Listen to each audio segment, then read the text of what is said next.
Hello বন্ধুরা, তোমরা সবাই কেমন আছো? আশা করি তোমরা সবাই ভালো আছো।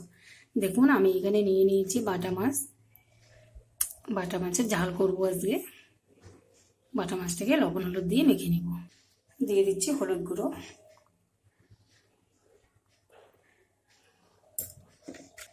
দিয়ে দিব লবণ। ভালো করে মেখে নেব। মাছগুলোকে ভালো করে লবণ হলুদ দিয়ে মেখে নিয়েছি। এখন আমি ভেজে নেব। দেখুন, কড়াইয়ে আমি সরষের তেল দিয়েছি, তেলটা গরম হয়ে গেছে। এখন মাছ ছেড়ে দেব।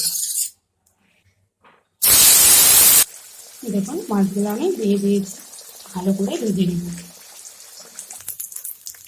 দেখুন, মাছগুলো আমার ভালো করে ভাজা হয়ে গেছে, একদম লাল লাল করে ভেজে নিয়েছি। এখন আমি উঠিয়ে নেব মাছগুলোকে। মাছের জন্য আমি একটা মশলা করে নেব। দেখুন, নিয়েছি আদা, রসুন, কাঁচা লঙ্কা আর পেঁয়াজ। এখানে কিন্তু অর্ধেকেরও কম আছে পেঁয়াজ, তো আমি এটা বেটে নেব। মাছ ভাজা তেলের মধ্যে আর একটু তেল দিয়েছি। এখন আমি যে মশলাটা করে রাখলাম মশলাটা দিয়ে দিব। এখন দিয়ে দিচ্ছি হলুদ গুঁড়ো হাফ চামচ, লঙ্কা গুঁড়ো হাফ চামচ, কাঁচা লঙ্কা দেওয়া আছে তাই একটু কম করে দিব। জিরে গুঁড়ো হাফ চামচ। ভালো করে মশলাটা কষিয়ে নিব, কাঁচা গন্ধ যেন মশলা চলে যায়।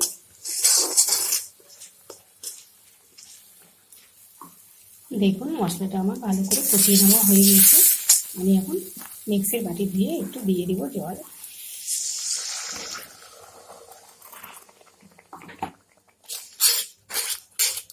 দেখুন, আমি এইটুকু জল দিয়েছি।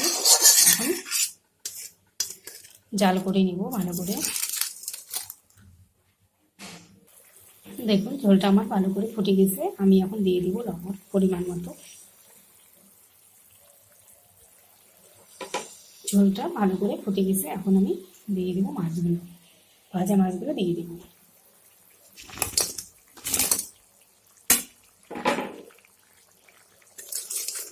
ভালো করে মিলিয়ে নেব।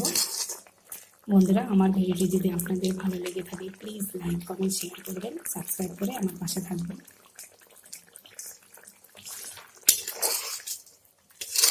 এইভাবে আরেকটু রান্না করে নেব। মাছের ঝালটা আমার হয়ে আসছে। আমি অল্প একটু গরম মশলা দিয়ে ভালো করে মিলিয়ে নেব।